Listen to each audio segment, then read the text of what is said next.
Speaking of you guys making a new music, I mean, it seems like when 2020 started, you guys really started really going hard on of releasing new music. So, and you came out with this Not For Sale 2 album just recently.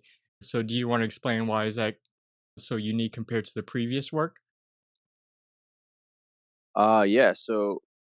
The Not For Sale mixtape in um we first did in 2018. We put out the first one, and basically the idea of it was let's jump in the studio for like 4 or 5 sessions, like in like a span of like a week, and see what we can come up with. And the idea was just to write some quick like hip hop based, like just fun rap songs.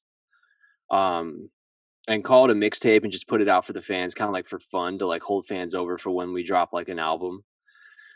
So the first Not For Sale mixtape, people really dug it. So we decided we knew we wanted to do it again, and it just turned out that like we moved into a studio like 4 months ago in Tempe and moved all our shit in there to finish our new album. And then we just had some extra time to like mess around and make some music. So we decided to do the second installment of Not For Sale, and we brought in a bunch of features this time, like with just like Oh yeah. local homies and friends that we think are really cool, and we featured them on the EP, and just kind of just put it out really fast. And yeah, it's kind of one of the less serious projects for us, where it's just like fun and we do it really fast. And like I engineered the whole thing, and it was produced by the four of us as a band. And you know, we just brought in our homie Matt Keller, who produces and mixes. Well, he mixes and masters a lot of our stuff. So we brought him in for like 2 days after the project was recorded and finished, and he helped mix it. Um, and yeah, and we put that out, and it's fun, dude. They're just like fun, kind of hip hop R&B based songs. It sounds absolutely different than what the new album's gonna sound like. So So, did you always know how to engineer and just decide to do it for this album, or did you kind of just slowly start teaching yourself?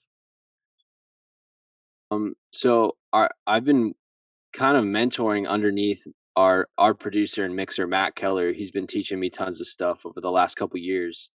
Um, and when COVID hit and we couldn't tour, I started taking that a lot more seriously. So I've been recording and engineering, mixing for artists here in Phoenix, which has been really fun. I'm still learning a lot and getting better, but yeah, it's been a new kind of a new thing. But since day one, I've always been the dude in the band that like records the demos. And like Okay.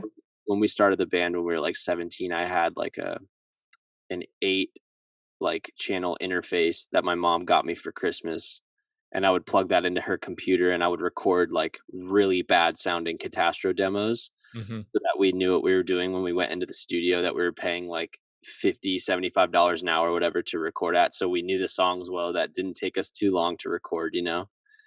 So even since back in the day, I've kind of been the guy that like collects the data for the band, and like all the hard drives that have our video content and like music on are like all at my house. And so, which stresses me the fuck out that I've always been that dude, but I guess I guess someone has to like have that shit, so that one day we can look back and like look at it, you know? And you mentioned about the band really going as fast as they can to, write and produce this. So, why'd you all just decide to go really hard on this? To be honest, man, we were just bored and we wanted to make more music. Uh-huh. It's funny because we kind of like recently had managers and like other people that like are working with the band kind of tell us like, "Hey, you're putting out too much music," and we're just like, "What the fuck?" I don't know, man. We just love making new music, and we love putting new music out because we feel like that is what our fans like. I feel like they really resonate with how much work we put out. Oh yeah. Um, but yeah, honestly, we're just home and we're just like, fuck it, we can't tour. Let's just, and when we finished our album and we're like, all right, this isn't coming out for a minute. Like, let's do something right now that we can just put out. So it's Yeah. more of like Yeah. a just kind of fun thing that we wanted to do. Did you grow up on a lot of hip hop music?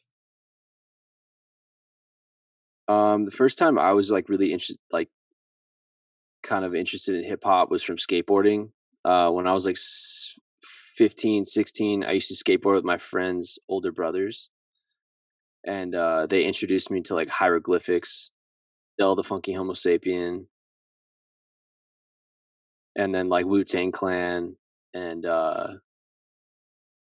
just like yeah, Souls of Mischief, De La Soul, and then Atmosphere. Like in high school, we were very like Katastro. When we started the band, we were obsessed with like Atmosphere, Red Hot Chili Peppers, Incubus, um, shit like that. But the hip hop thing, like in high school, we were huge into Atmosphere and Hieroglyphics. Those were like two groups that we like constantly were listening to. Why were those groups ones that you really favored the most?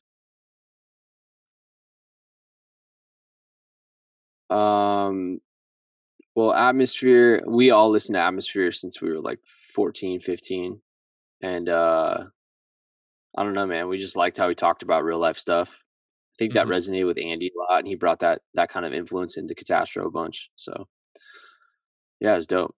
You guys are involved with the Pillars Club, so what can fans get out of joining that club? So Pillar is it's like an online community for people that want a deep look inside of Catastro, everything that we're doing. We have like exclusive content, um, early early access to everything Catastro. So like obviously when touring comes back, like tickets will go on sale there first. We have merch discounts on there. We have like really cool like video and photo content that you only see on there that we don't post on like Instagram and Twitter and stuff. We do exclusive drops on there too. So like for instance, the Not for Sale 2 mixtape was available for free download and a week early before it even dropped like publicly.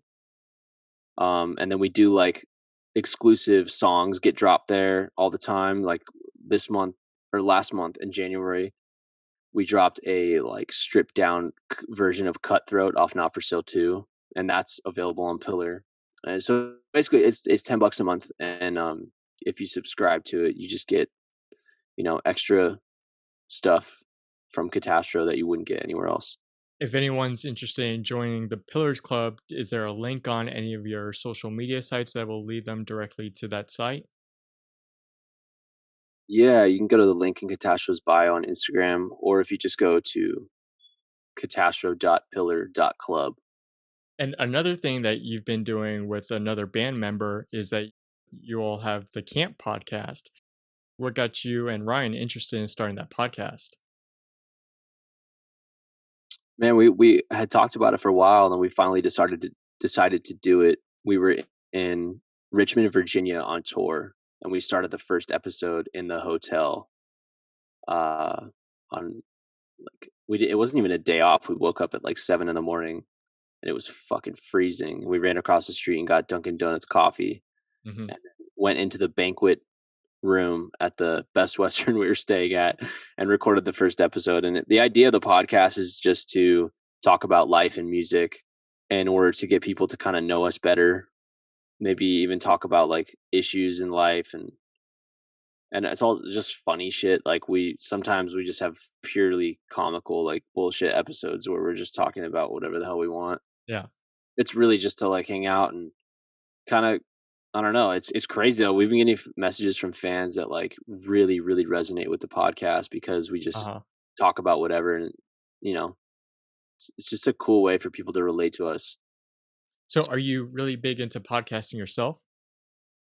I As like, in like listening podcasts? yeah, I love listening to podcasts. I don't really um like when I'm driving. I don't really listen to music. I Mhm. listen to podcasts. Um, I think that's probably because my car stereo is broken. So, and it has been for years. Yeah. But it's kind of good because like I'm always fucking listening to music. Like Oh, yeah. every day I'm like recording or I'm like mixing stuff or I'm making beats or whatever. So I think when I'm driving, it's actually like therapeutic for me to listen to podcasts. It's just fun because you can just like listen to shit and learn. Yeah. Um, so yeah, I love podcasts.